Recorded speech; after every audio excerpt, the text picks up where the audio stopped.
Vamos a grabar. Ahí estamos grabando. Vamos a compartir pantalla.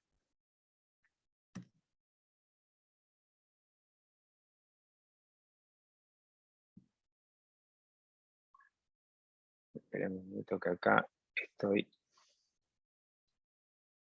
¿Qué pasó? Voy de nuevo.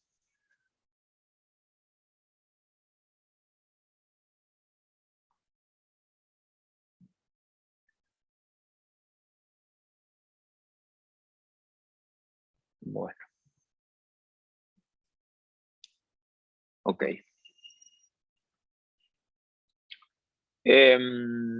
Bueno, vamos a empezar entonces con la segunda clase de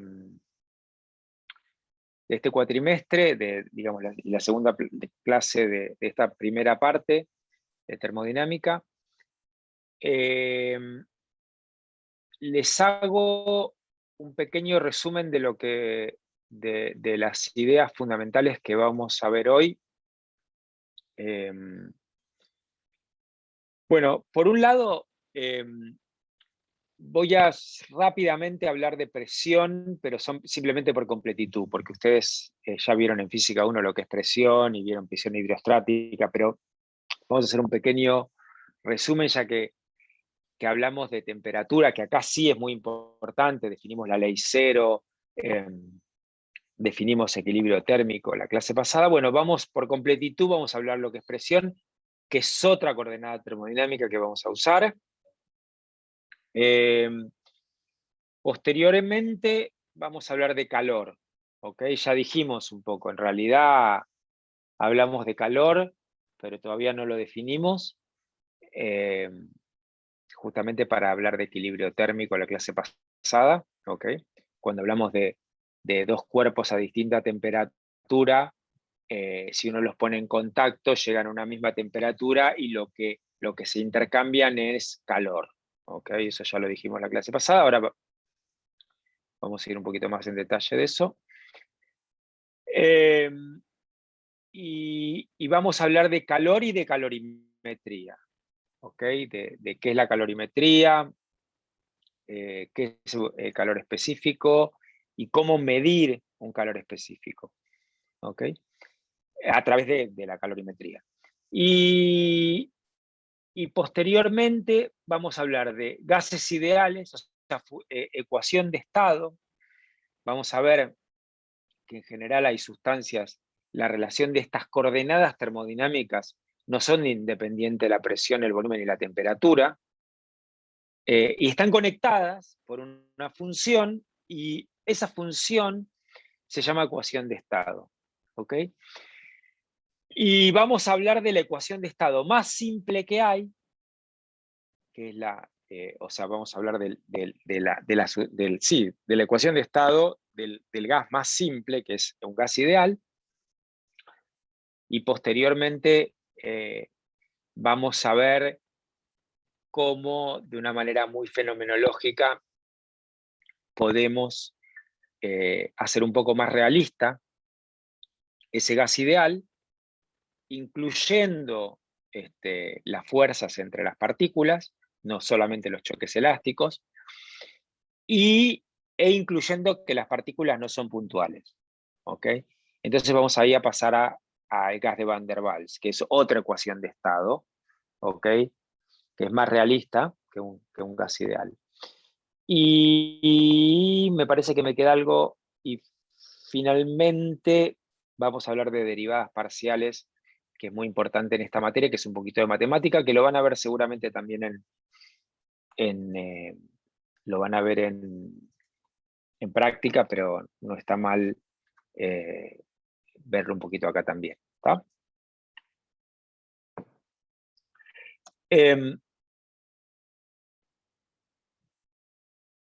Bueno. ¿Alguien dijo algo? No, lo que una lectura que me parece que está muy buena, bueno, Un libro que les recomiendo, pero que les recomiendo que lo lean, que sea un acceso constante, es el Fermi, eso no hay ninguna duda.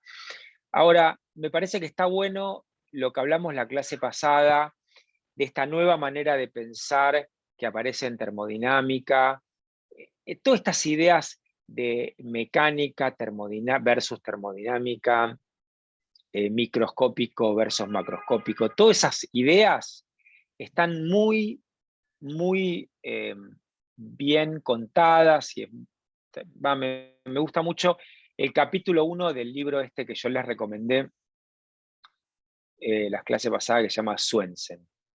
No sé si se lo bajaron, es un libro del 2012, a ver si, déjenme mostrarle la tapa rápidamente, es este que está acá, ¿ok? Este libro, lean la introducción, el capítulo 1, ¿ok? Bueno. Entonces, como les decía, bueno, presión, ustedes ya saben lo que es presión, ¿no? Ustedes saben que, dicho así de una manera rápida, no sé, rápido, simple, o no sé bien qué palabra, no me sale la palabra para expresarlo, uno dice que la presión es la fuerza por unidad de área. En realidad, para hablar de presión, efectivamente, uno tiene que definir una superficie y uno lo que le interesa cuando define presión no es lo que está explicado en este, bueno, sí es lo que está explicado en este gráfico, pero lo que a uno le importa es la fuerza en la dirección normal a la superficie. La fuerza por unidad de área aplicada en la dirección de la superficie, eso es lo que se denomina presión.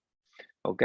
O sea, acá el gráfico, en realidad, este dibujo no está bien, porque si yo aplico una fuerza que tiene la dirección que me estoy mostrando, a ver si podemos aprovechar esto que está acá. Si tengo una fuerza que es así, en realidad a mí lo que me interesa es la componente normal, que es esta. ¿Ok? O sea que en realidad la definición correcta de la presión es la fuerza normal. O sea que la definición correcta es fuerza, ¿ok? De esta manera, sobre unidad de superficie. ¿Está? Bueno, esa es la definición de presión que ustedes ya, eso ya lo vieron. Yo escribo feo, pero no tan feo acá, ¿no? Es que, digamos, sale mal porque me parece que tiene que ver con el programa. Igualmente yo tengo muy mala letra, ¿no? O ustedes si no entienden lo que escribo me dicen y lo escribo bien. Entonces, perdón.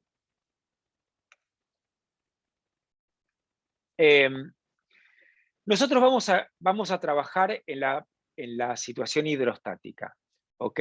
En la situación hidrostática es cuando el fluido, ven como dice acá, está en reposo, ¿ok?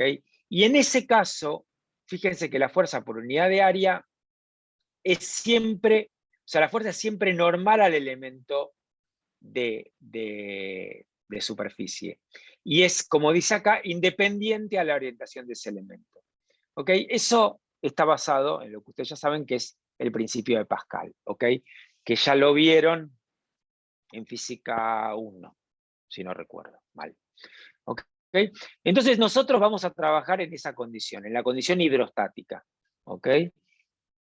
Bien. Apa, queda esto así como lo borro. ¿Cómo era esto? Borrar. Bueno, las unidades de presión, por supuesto, si son unidades, perdón, es que estoy borrando esto.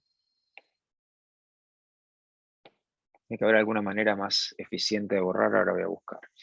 Las unidades de presión son fuerza, dijimos que la presión era fuerza por unidad de área, o sea que en MKS es Newton, ¿ok? Dividido la unidad de área, que es metro cuadrado, o sea, es esto que está acá. Esto que estoy mostrando acá. Ahora bien, se definen otras unidades. Una de ellas es la atmósfera, ¿ok? Perdón, es la presión producida por una columna vertical de mercurio de 76 milímetros de altura, y la densidad del mercurio es esta que está acá, ¿no? Es 13.6, aproximadamente 13.6 gramos sobre centímetro cúbico. Esa es una unidad que se suele usar de presión, y la otra unidad que se usa, pero que se usa para presiones muy bajas, es esta que está acá, que es el TOR, que viene de Torricelli, que es lo mismo, o sea, la presión producida por una columna de mercurio, pero de 1 milímetro de altura. ¿Ok? Entonces ahí pueden verla, fíjense la diferencia, que son 2 órdenes de magnitud entre atmósferas y los Torricelli, ¿no? Bien. De borrar esta porquería que no sé. Borrar ahí, esto borra todo, ahí está. Bueno, ¿alguna pregunta hasta acá? Bueno, si no hay preguntas hasta acá, vamos a hablar de calor. O sea, el calor a esta altura, todos saben que el calor es una transferencia de energía entre dos cuerpos, ¿okay? Que tienen diferente temperatura. La historia del calor, a mí me da la sensación de que es tan rica como la historia del éter. Es decir, el calor se pensaba que era un fluido, se pensaba que estos dos cuerpos que tenían distintas temperaturas, había un fluido que atravesaba los cuerpos. Y fíjense que de hecho bueno, estos 3 fotos que hay acá, estas 3 en realidad son dibujos, son los 3 personas más importantes que, supongo, en la historia del calor, que se dieron cuenta que el calor no era un fluido, sino que era una transferencia de energía. De hecho, la equivalencia entre trabajo y calor, en la clase que viene a ver trabajo, pero trabajo ya saben que que tiene que ver con transferencia de energía, fue hecha en 1842, si no recuerdo mal, por Joule. Bueno, entonces, como les decía, el calor es un proceso de transferencia de energía. Entonces, justamente cuando un cuerpo cambia la cantidad de calor que gana o que pierde un cuerpo, cuando varía su temperatura, está dada por esta ecuación que está acá. O sea, la cantidad de calor es proporcional a la temperatura, a la variación de temperatura del cuerpo. Y la constante de proporcionalidad es lo que se llama la capacidad calórica. ¿Ok? Como es esto que está acá. Perdón. Esto que está acá. Esta es la capacidad calórica. ¿Ok? Ahora, la capacidad calórica, ¿ok? Dividido la masa, o sea, por unidad de masa, esto es lo que se llama el calor específico. ¿Ok? Y puedo definir la cantidad de calor como la masa, el calor específico y la variación de temperatura. ¿Ok?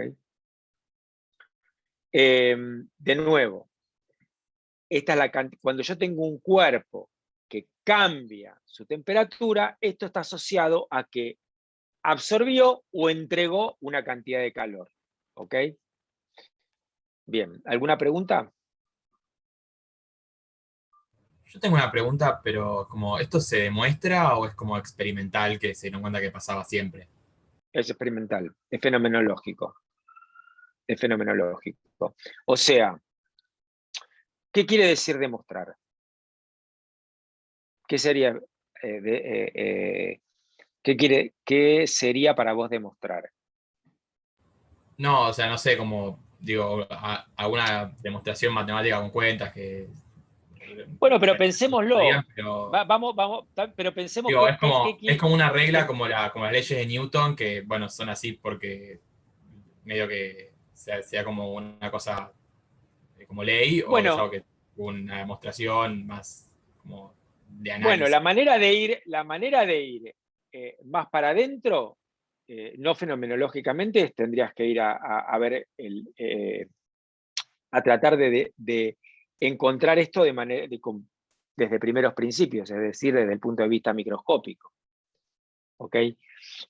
Y como dijimos, la termodinámica, en principio, digamos, la termodinámica es una ciencia fenomenológica. ¿Ok? O sea que esto no lo vamos a demostrar. Tendríamos que ir justamente para ir más adentro, o sea, para ir a algo más fundamental y demostrar esto, tendremos que ir a algo microscópico, a una teoría microscópica del calor. ¿Ok? Y a una teoría microscópica de la temperatura también, obviamente, ¿no? Que algo de eso vamos a ver la última clase de termodinámica, que vamos a ver teoría cinética. ¿Ok? Gracias, profe. Pero no vamos a ver, pero no vamos a ver esto de cualquier manera. Ok, bueno. Bueno, entonces déjeme borrar, ahí borré todo. Bueno, una cosa que es, justamente fíjense que el calor específico, ¿ok?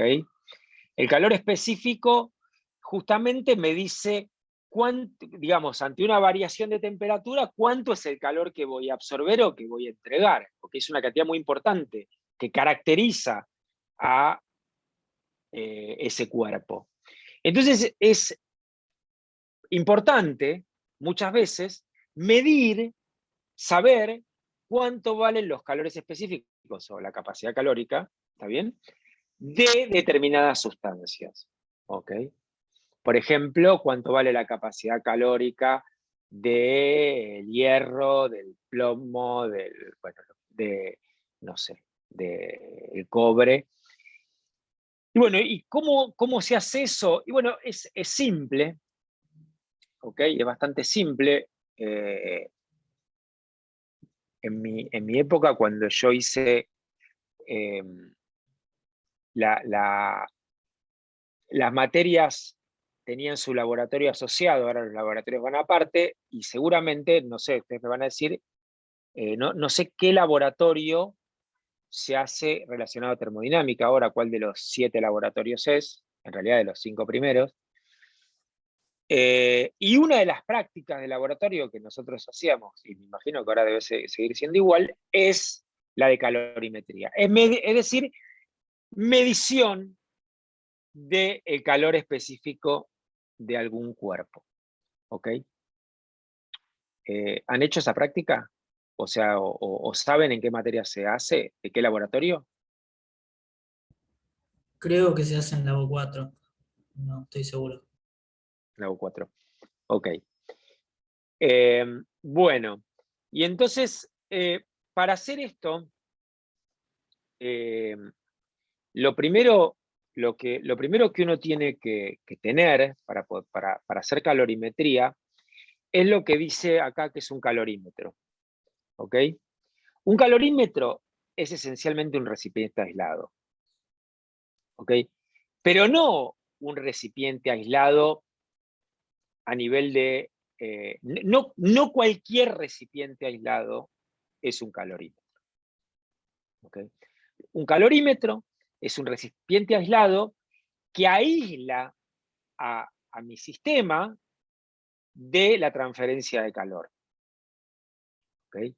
Eso es lo que hace esto que está acá. Un termo. ¿Okay?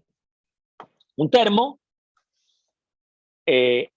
aísla al agua caliente, pero no la aísla, porque digo, yo podría haber metido esta misma agua en una botella, y no es lo mismo, ¿ok?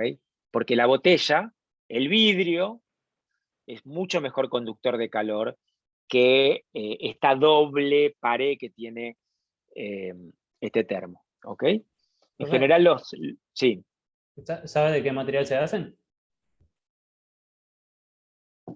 por Sí, curiosidad. por ejemplo, en general lo que se suele usar, por ejemplo, estos, a ver, si la pregunta te la tengo que responder de manera, yo te puedo decir que en general sirven, cualquier termo más o menos bueno sirve para como calorímetro, ¿ok? Y hay, por ejemplo, este termo está hecho de aluminio, pero es doble, ¿ok? Ya vos O sea, tenés dos paredes, por fuera de de aluminio. aluminio. Ah, por Por fuera y fuera por es adentro. aluminio, por fuera y por adentro. Ah. Pero en el medio tenés algún tipo de material. A veces se pone lana de vidrio, no sé qué se pondrá en esto, nunca había adentro, ¿ok?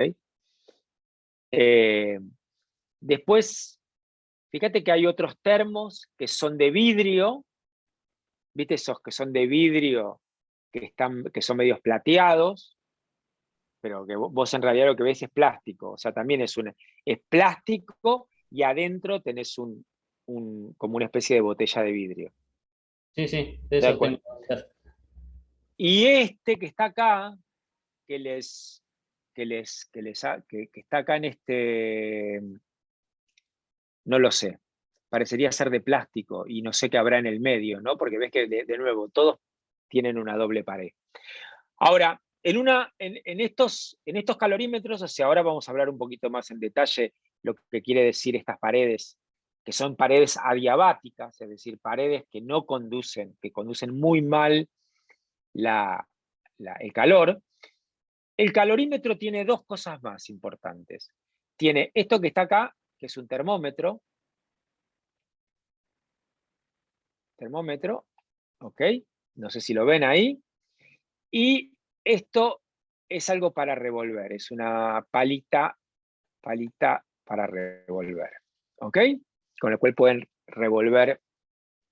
Ok, entonces, ¿cuál es digamos, de nuevo, qué es lo que nosotros queremos hacer en calorimetría? Es medir el calor específico de alguna sustancia. Entonces, por ahora no dije nada, por ahora dije simplemente que cuando un determinado cuerpo cambia de temperatura, el calor es proporcional a ese calor específico, pero nada más. Bueno, déjenme, antes de ir un poco más adelante, déjenme justamente definir superficie adiabática y superficie diatérmica. Que esto lo puse así, esto es nuevo, lo incluí hoy en las transparencias, porque esto aparece un montón en los ejercicios y va a aparecer en un montón en las teóricas. Cuando hablamos de superficie adiabática, es esencialmente, dentro de nuestro ideal teórico, es que no hay flujo de calor, ¿ok? Eso es lo que intenta, ese es el ideal de un calorímetro, ¿ok? No entra ni sale calor. Y todo lo contrario a una superficie adiabática es lo que se llama una superficie diatérmica, es decir, un muy buen conductor de calor. Entonces, un muy buen conductor de calor lo que hace es cuando yo rodeo un cuerpo, ¿okay? Con una superficie diatérmica, ese cuerpo muy rápidamente va a adquirir la temperatura del entorno, o sea, el calor va a fluir al entorno muy rápidamente, porque las paredes son muy buenas conductoras de calor, y muy rápidamente, que va a depender muy rápidamente del tamaño de mi sistema, de las características de mi sistema, va a irse a la temperatura que tiene el entorno, ¿ok? ¿Por qué? ¿Por qué va a ir a la temperatura que tiene el entorno? Pregunta. ¿Alguien me puede contestar por qué yo muy alegremente digo, defino una pared diatérmica, pero ¿por qué digo que va a terminar en la temperatura del entorno? Si yo justamente, la clase pasada dije, yo tengo dos cuerpos, tengo este AT1 y este AT2. Ok, los pego, los pongo juntos. Esto va a tener una temperatura final, ¿ok? que va a ser una temperatura intermedia entre T1 y T2. Pero acá no, acá estoy diciendo una cosa distinta. Porque el Acá entorno estoy... es mucho mayor que la masa que Muy vos bien. tenés en tu Exacto, registro. exacto, muy bien. Exactamente, porque acá lo que estoy viendo es tengo mi sistema, una T1, tengo mi entorno, que es grandísimo, una T2, ¿ok? Y es como si yo pusiera un cuerpo así, lo pusiera en contacto con un cuerpo infinitamente a T2 y este T1. Entonces, esencialmente, esto va a terminar todo a T2. O ¿Ok? sea, al final, en realidad llegan a una temperatura como intermedia, pero está mucho más próxima a la temperatura ambiente que a la temperatura de... ¿No? Y con el tiempo llega a la temperatura ambiente. Y con el tiempo va a llegar a la temperatura ambiente, porque la relación relativa entre el tamaño de los sistemas si vos, el tamaño del ambiente, el tamaño del sistema dividido el tamaño del ambiente, eso tiende a cero, ¿no? Claro. Ahora se va a ver un poquito más, ahora cuando veamos un poco esto que ahora les voy a mostrar. Pero, digo, todas estas cosas, por ejemplo, esta transparencia, bueno, uno puede decir, bueno, esto es medio obvio, pero las voy incluyendo porque después hablamos de esto y lo damos por sentado y está bueno que lo tengan y que quede bien, bien claro. ¿Ok? Una superficie diatérmica es, por ejemplo, algún metal. Por ejemplo, el cobre es un muy buen transmisor.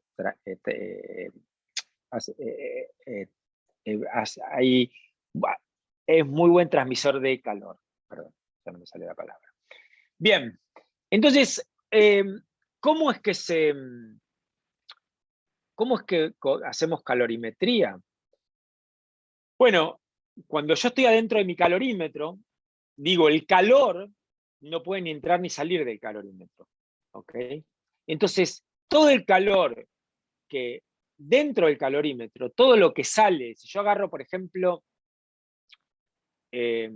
adentro de mi calorímetro, tengo mi calorímetro que está formado por bueno, las paredes de lo que sea. Tengo un líquido interno que de mi calorímetro, por ejemplo, que puede ser agua, y ahí adentro meto el objeto al cual le quiero meter, le quiero medir su calor específico. Bueno, ahí va a haber ¿cuántos objetos tengo? 3. Tengo mi calorímetro, tengo mi fluido, ¿okay? Que está dentro del calorímetro, y tengo mi objeto que le quiero medir el calor específico. Van a intercambiar calor entre ellos. ¿Ok? Ahora bien, van a intercambiar calor entre ellos, pero no con el entorno, porque si tengo un calorímetro, lo que dijimos es que con el entorno ni entra ni sale nada. ¿Tá? Entonces, esencialmente, lo que va a pasar es que el calor, la suma de los 3 calores, tanto sea que absorbe o que entrega mi objeto al cual le quiero medir el calor específico, el fluido que está dentro del calorímetro y el calorímetro, tiene que ser 0. Dicho de otra manera, en total, el calor que sale es lo mismo que se absorbe. ¿Okay? Es una manera... entonces, acá estoy hablando del cuerpo. O sea, acá lo que estoy diciendo es el calor que sale del cuerpo al cual le quiero medir el calor específico, es el calor que va a absorber mi calorímetro más el fluido dentro del calorímetro.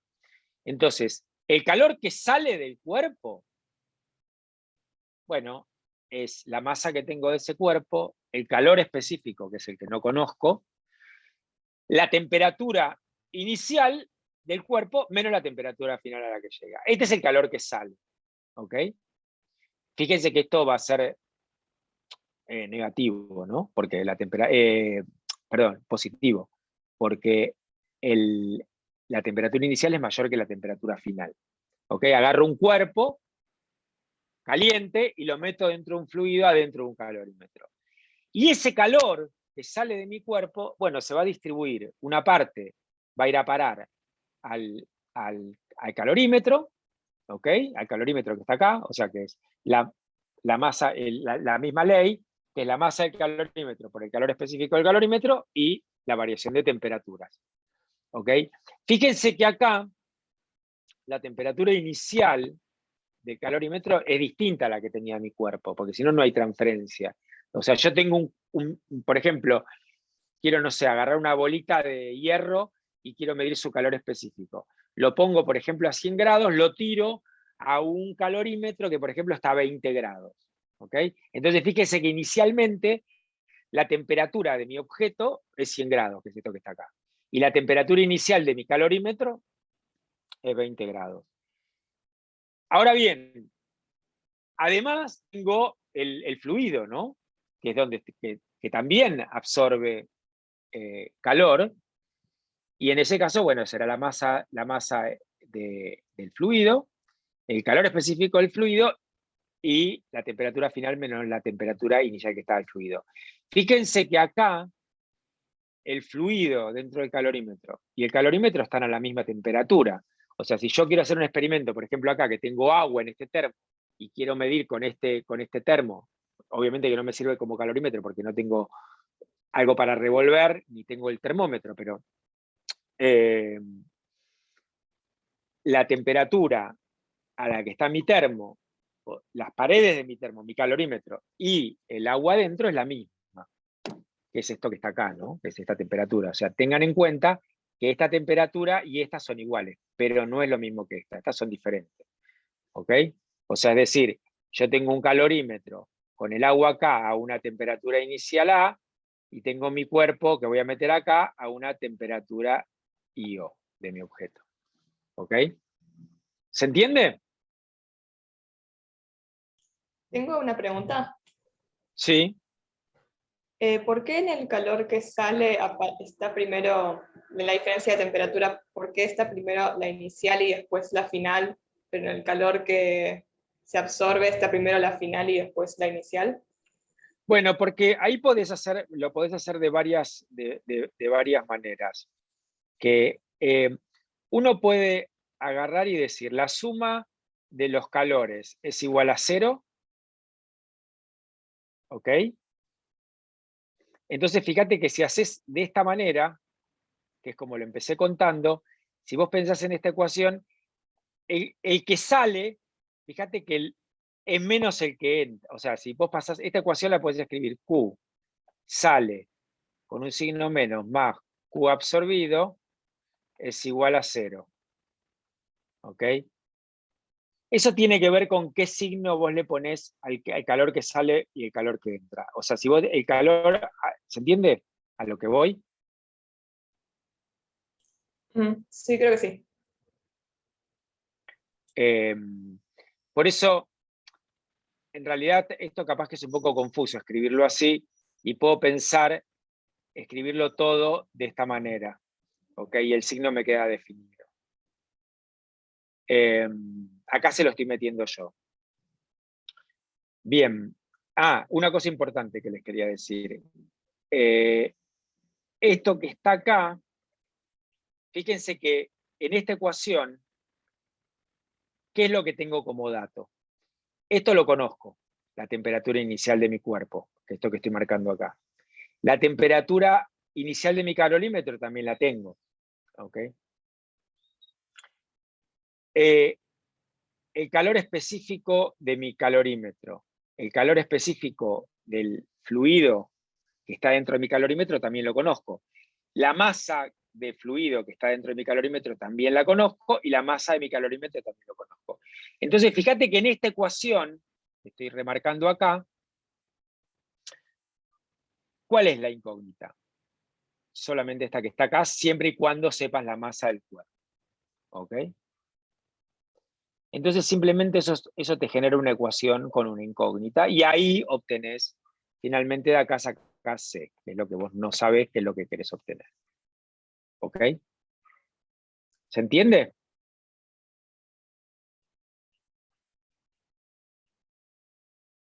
¿O repito?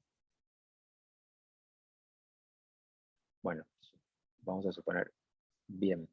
Déjenme borrar entonces todo esto. Bueno, y entonces si se entendió eso, igual son ejercicios muy, muy sencillos que van a ver en la práctica, que es un poco esto. Esto es un ejemplito que a veces hago en el pizarrón, pero como acá, bueno, ahora ya estamos empezando a tener pizarrón, me parece que va a cambiar, poder hacer cuentas. No, pero esta cuenta es muy simple, fíjense que acá dice, para medir el calor específico del plomo, o sea, lo que quiero medir es el calor específico del plomo, se calientan, fíjense que inicialmente se calientan, o sea, agarro un 600 gramos del metal y lo pongo a 100 grados. O sea, lo que llamaba esta temperatura inicial del plomo va a ser 100 grados. Entonces, y se coloca en un calorímetro de aluminio, que fíjense que me dan como dato la masa del calorímetro, la masa del agua que está dentro del calorímetro y la temperatura a la cual está el calorímetro y el agua, que es esta que está acá. Y lo que les acabo de nombrar es esta masa y esta masa, ¿ok? Y entonces ahí me pregunta, déjenme borrar todo porque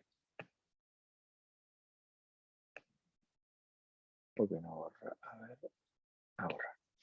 Y ahí me pregunta la temperatura final. Bueno, acá me pregunta la temperatura final que va a llegar. Ah, no, me dice que la temperatura final que va a llegar al sistema es 20 grados. ¿Ok? Y entonces lo que me pregunta es el calor específico, perdón. Me pregunta el calor específico del plomo. ¿Ok? Y acá yo les saqué esta tabla, esto es lo que les debería dar. ¿Ok? El calor específico del plomo. Si hacen la cuenta, que simplemente meter los datos que les estaba diciendo en la ecuación anterior y obtienen el calor específico del plomo y lo comparan con este resultado. ¿Está? Este ejercicio, háganlo, es muy simple. Ok, bien. Bueno, entonces ya sabemos, fíjense una cosa importante, ¿no?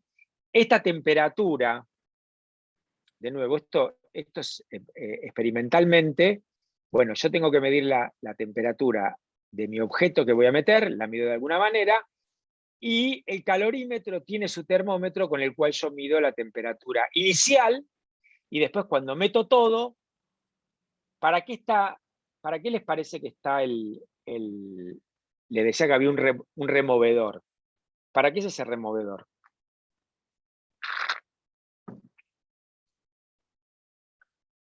Pregunta, para ustedes. ¿Para que toda el agua esté a la misma temperatura? Bueno, en realidad, ¿sabes para qué es? O sea, este removedor que están poniendo acá es porque si vos usas ese removedor, el sistema que va a ser el agua, el calorímetro y el pedazo de plomo que vos tiraste a una temperatura diferente, si lo removes va a llegar más rápido al equilibrio térmico. ¿Ok? Ese es el asunto. Para que, si vos esperás, llega finalmente un equilibrio, pero si lo acelerás con el removedor este. Bien. Bueno. Perdón que ahí me perdí de esto. Bien, entonces, bueno, una cosa que creo que algo mencioné la clase pasada, pero que es bastante importante, es definir en termodinámica qué son las variables extensivas y qué son las variables intensivas. Las variables extensivas son las variables que dependen de la cantidad de sustancia, o sea, del tamaño del sistema. ¿Ok? Si nosotros, acordémonos, hasta ahora hablamos, por ejemplo, bueno, dijimos volumen, presión, temperatura, masa. ¿Cuáles de estas variables dependen del tamaño del sistema? ¿El volumen depende del tamaño del sistema?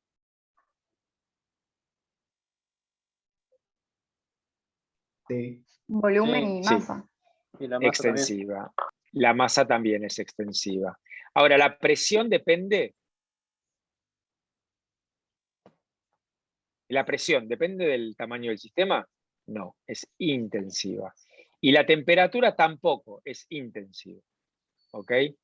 Otra variable, otra variable que es intensiva es la densidad. ¿Ok? Que es masa sobre volumen. La densidad no depende del tamaño del sistema. ¿Está bien? Esto va a ser muy importante. Tener claro cuáles son variables intensivas y cuáles son variables extensivas. Bien. Y entonces ahora pasamos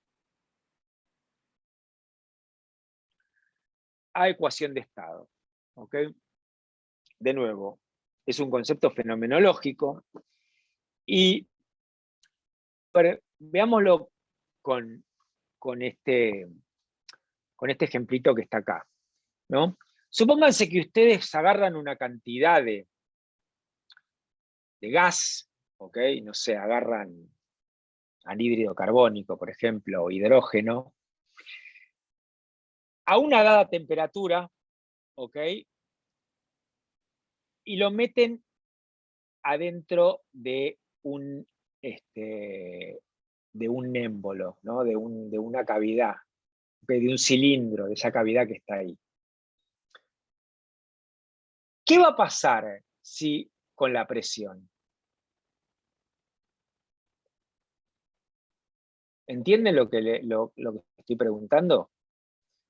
O Sí, sea, aumenta si el tubo baja. está bien, o sea, está bien. Si vos cambiás el volumen, ¿ok?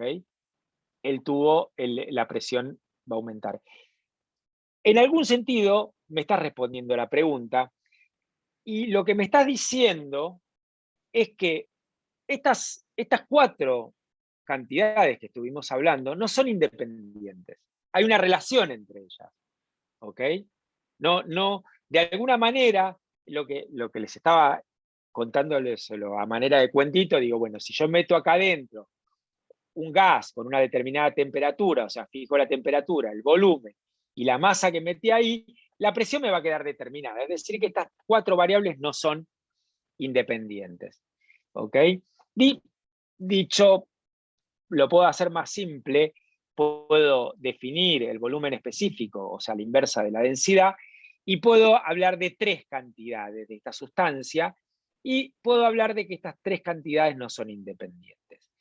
Esta ecuación, ¿ok?, que me define una relación entre estas 3 cantidades intensivas de mi sustancia que está acá adentro, ¿ok?, que en este caso es un gas, pero podría ser un fluido, esto es lo que se llama ecuación de estado.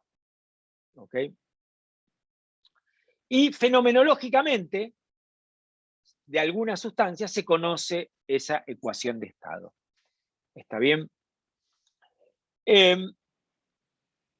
Y vamos a empezar, en realidad vamos a ver,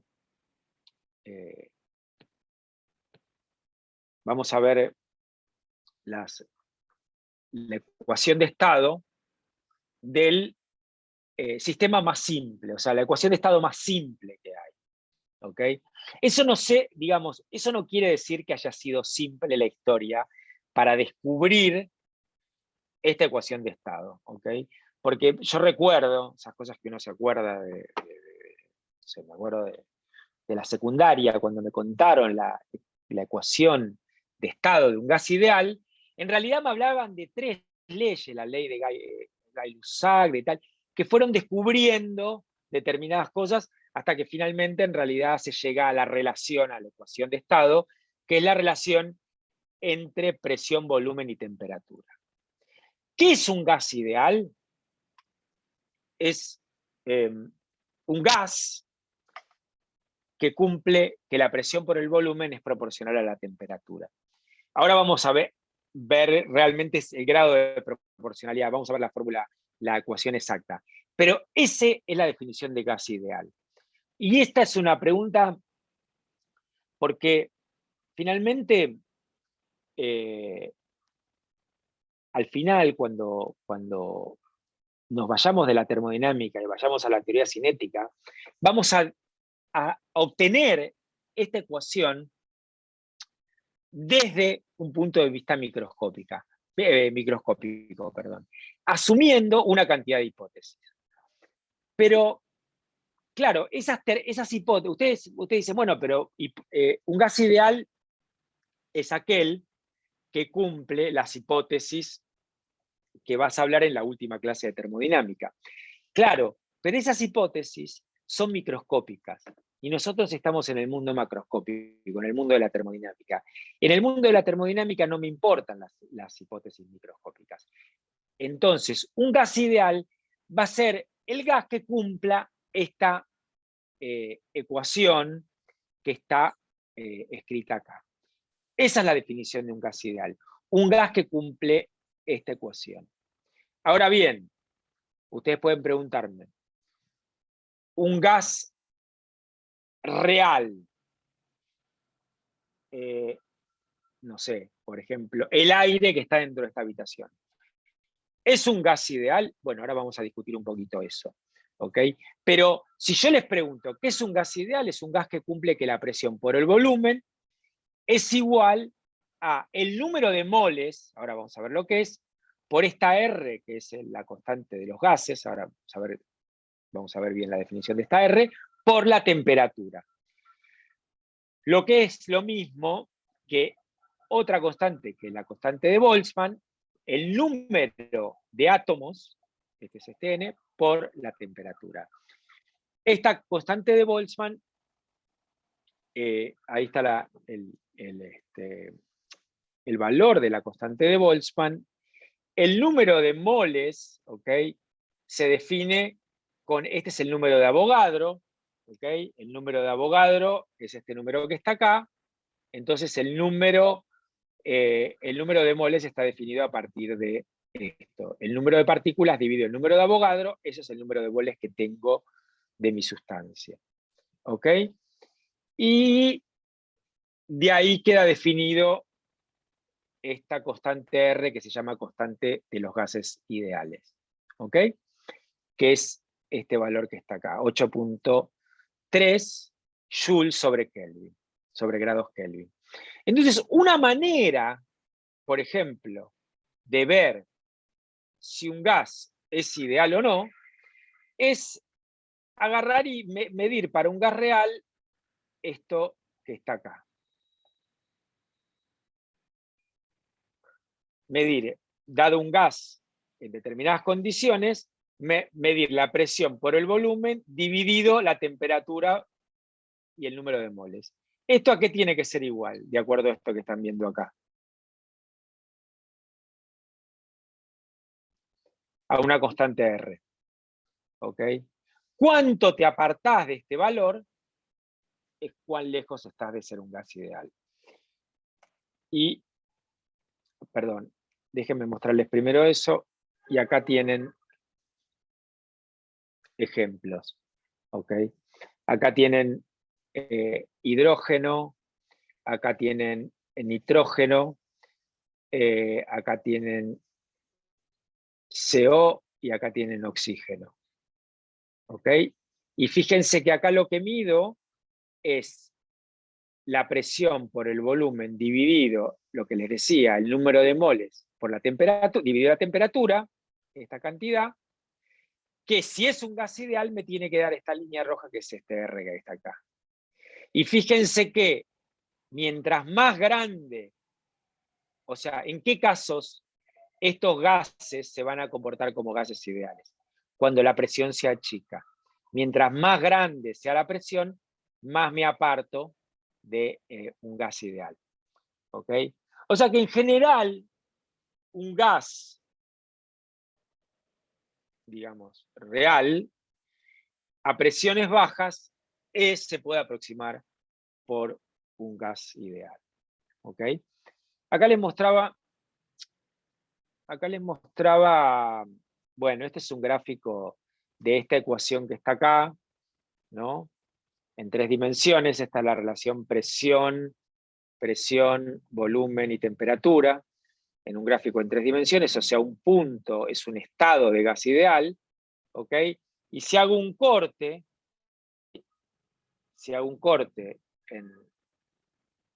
fíjense que en presión y volumen son hipérbolas. Y si hago un corte en presión y temperatura, fíjense, si hago un corte en presión y temperatura manteniendo el volumen constante, y bueno, eso es una recta, ¿no? Son rectas, es lo que está acá. Es lo que está acá. En cambio, si hago un corte manteniendo la temperatura constante, bueno, P por B, esto es constante, entonces es una hipérbola. O sea, P es igual a 1 sobre B. ¿Ok? Bien. ¿Preguntas?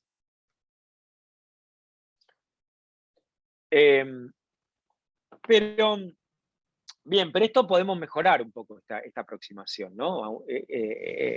Esta aproximación de gas ideal. Eso es lo que se llama el gas de Van der Waals, que lo vamos a ver cuando veamos transiciones de fase. Vamos a ver esto un poquito más lo vamos a ver con bastante más detalle, pero acá voy a cometer un pecado, que voy a hablar de la cuestión microscópica. Digo, bueno, en un gas ideal, ¿ok? Si hubiésemos visto ya la última clase de termodinámica, en realidad lo que siempre estoy pensando como si son esferas rígidas, sin volumen, o sea, que chocan elásticamente, ¿ok? Es decir, que no tienen fuerzas de atracción ni de repulsión, ¿ok? Porque son partículas puntuales, simplemente que chocan, ¿ok? Cuando se encuentran. Entonces, uno dice, bueno, partiendo digamos, ¿cómo puedo mejorar mi aproximación esta de gas ideal? Primero, decir, bueno, pero las partículas en un gas real no son puntuales, tienen un volumen, cada partícula es mi gas no está formado por partículas puntuales, sino que son esferitas con algún volumen. Y aparte que hay interacciones entre ellas. Bueno, eso de una manera fenomenológica, ¿cómo podría, partiendo de que P por B es NRT, cómo podría tomar en cuenta que el volumen no es puntual de las partículas y que hay fuerzas de atracción? Y si eso lo piensan, con un poquito de tranquilidad se van a dar cuenta que acá está, bueno, esta es la ecuación de Van der Waals, pero mírenlo acá. Fíjense que en la ecuación de un gas ideal, esto es la presión y esto es el volumen. ¿Ok? Ahora digo, bueno, pero si mi volumen, en realidad, las partículas no son puntuales, bueno, tengo que pasar a un volumen efectivo más chico, ¿no?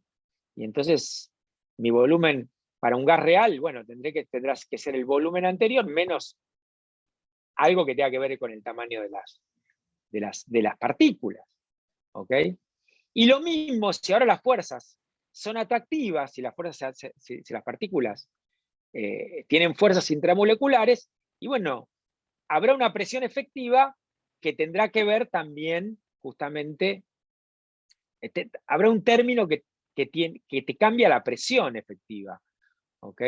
Y que tiene que ver, obviamente, con el volumen y con otra constante. Entonces, simplemente acá, fíjense que de una manera muy fenomenológica, meto dos constantes, ¿ok? Y parto de la ecuación del gas ideal y digo, bueno, en primera aproximación, esta podría ser una buena, una aproximación nueva, o sea, una mejor aproximación a un gas real, donde estoy incluyendo, por un lado, el A, que tiene que ver las fuerzas intramoleculares, y el B, que tiene que ver con que las partículas tienen un volumen, ¿no? Que es lo que se ve más fácil de esta manera, ¿no? Escrita la fórmula de esta manera. Entonces, esta es la ecuación de Van der Waals. Pero fíjense que acá, bueno, ¿quién es A? y quién es B, ¿no? Y bueno, eso se mide, ¿no? Para los gases, para determinados gases. Y acá tienen una lista, ¿ok? De gases, cuánto vale A y cuánto vale B para distintos gases, ¿ok? Entonces, esta ecuación de estado, es una ecuación que describe mejor un gas real que la ecuación de gases ideal. Pero nosotros en general vamos a usar mayormente, es bastante buena, como les decía, para presiones relativamente bajas, es bastante buena la ecuación de gas ideal. Y es la que vamos a usar mayormente durante la materia.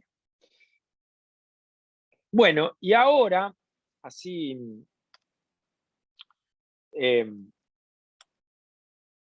esto lo copié de nuevo, esta es la misma ecuación, la misma transparencia que había puesto hace un ratito. Bueno, ahora quiero simplemente, esto lo van a ver, lo van a volver a ver en clase práctica, si es que ya no lo vieron, pero fíjense que esto que está acá es una ecuación de dos variables, ¿no? O sea, nosotros estamos acostumbrados a ecuaciones de una variable, perdón. Estamos acostumbrados, a esto, ¿no? Ahora, ¿qué quiere decir esto? ¿No? ¿Cómo se deriva una ecuación de dos variables?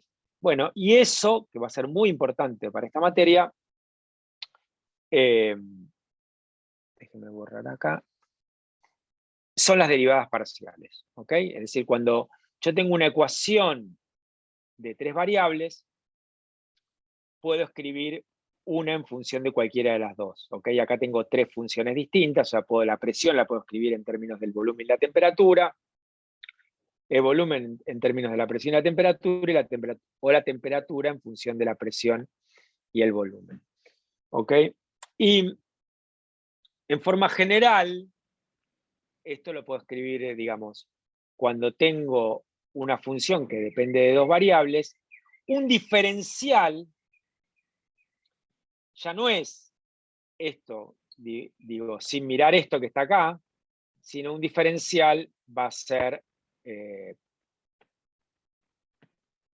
voy a tener que tomar en cuenta que depende de dos variables. Y ahí va a aparecer el concepto de derivadas parciales. ¿Qué es el concepto de derivadas parciales? Que es esto que está escrito acá. Y acá se lo escribo de dos maneras. Uy, esto ya no escribe. Así, perdón. El concepto de perdón. Bueno, acá estoy escribiendo el diferencial, ¿no? de esta función. Se escribe de esta manera. Esto que está escrito, esta es la derivada parcial de la función f respecto a la variable x. ¿Ok? Ahora bien, supónganse que, no sé, la variable x es, esta función f, por ejemplo, es así, x cuadrado por y. ¿Cómo se hace para calcular la derivada de f respecto de x? No sé si esto ustedes ya lo vieron en las materias que vieron de matemática, pero la derivada parcial es hacer la derivada respecto a la variable que me están diciendo, considerando que todas las demás variables son constantes. ¿Ok? Entonces acá la y es como si no fuese una variable, simplemente tengo que derivar la x. Entonces la derivada de esta función respecto de x, bueno, ahí dicen que ya lo vieron hace mucho, lo repasamos. Derivo la x tomando como si la y fuese constante, o sea, esta es la derivada. ¿Ok? Muchas veces, o sea, en las materias de matemática, la derivada parcial se escribe así. Pero en las materias en termodinámica se pone cuáles son las variables que estoy considerando constantes. O sea, en termodinámica, esta derivada que acabo de hacer acá, la escribiría de esta manera.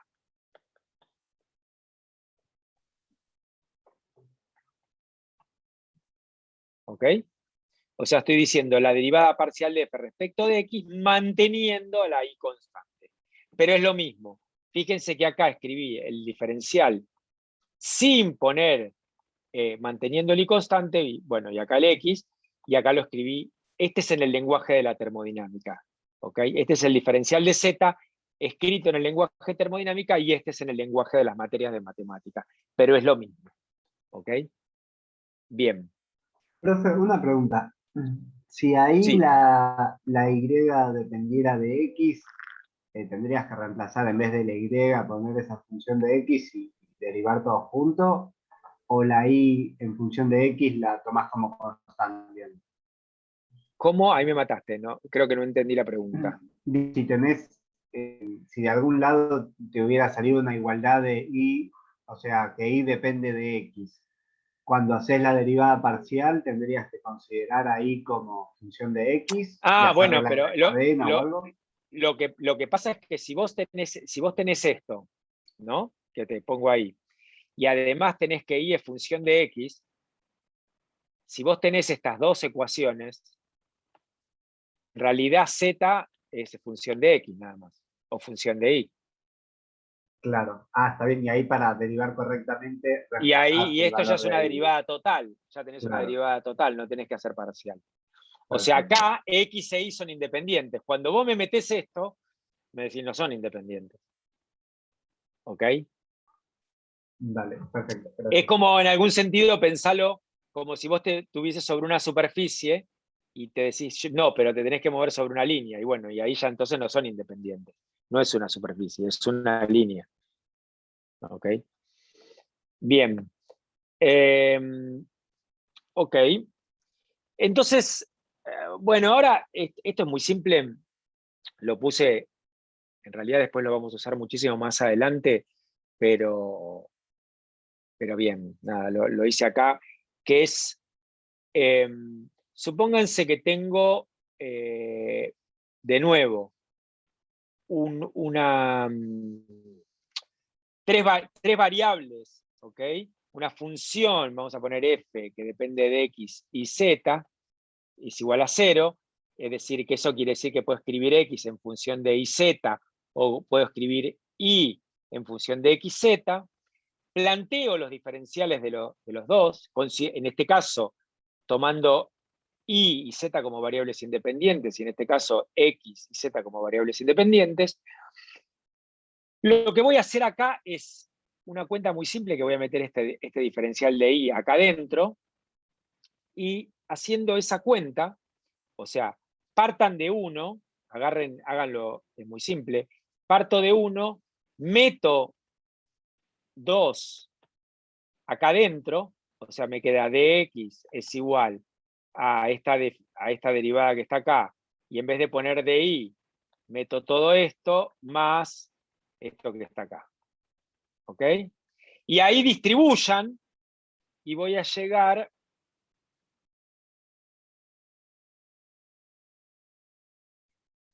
a esta ecuación. Pero yo puedo considerar, fíjense que esta ecuación me da una relación entre el diferencial, entre el de x y el de y. Pero yo puedo considerar que esos dos son las dos variables independientes, entonces esto tiene que valer siempre. Y eso implica que esto tiene que ser igual a 0 para que valga siempre, y esto tiene que ser igual a 0. Y entonces llego a dos identidades muy importantes de derivadas parciales, que son esas que están ahí, que las vamos a usar, que tienen un nombre, estas identidades. Esta creo que se llama transitiva, y esta no me acuerdo. Pero salen de pedir que esto sea 0 y que esto sea 0. Y esta relación entre derivadas parciales la vamos a usar mucho durante esta primera parte de la materia. Durante la primera parte, durante termodinámica. ¿Ok? De nuevo, intenten hacer esa cuenta, van a ver que les sale, llegan muy fácilmente a esto, y pidiendo que esto sea 0 o esto sea 0, llegan a esas dos ecuaciones. Bien. Ok. Entonces, ahora escucho lo que voy a hacer para que... Voy a dejar de compartir, voy a parar de grabar para que no se haga infinito.